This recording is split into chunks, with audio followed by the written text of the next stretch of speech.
warahmatullahi wabarakatuh. Bapak atau Ibu guru anu dipika hormat sareng sadaya rerencangan anu dipika cinta.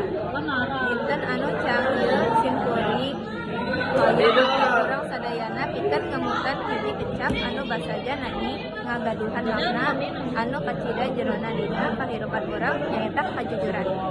Kajujuran sanes ngan saukur nyarioskeun naon ayana. Langkung tieta kajujuran teh mangrupakeun pondasi utama dina ngawangun kapercayaan boh dina lingkup pertemanan, keluarga, sekolah, atau nabi masyarakat. Juga kajujuran teh mangrupakeun perekat atau anu nguatkeun unggal hubungan. Bukitna, hayu urang nanamkan nilai kajujuran dina diri urang masing-masing.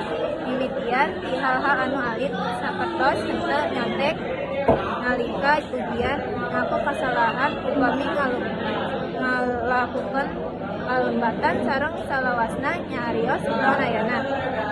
Ku ngabiasakeun diri pikeun jujur. Urang henteu ngan ukur ngawangun karakter anu kuat, tapi oge ciptakeun lingkungan anu langkung sae sareng pinuh ku rasa seueur cinta teh. Mugi urang sadayana tiasa janten pribadi anu salawasna ngajunjung tinggi kajujuran dina unggal aspek kahirupan urang. Wassalamualaikum warahmatullahi wabarakatuh.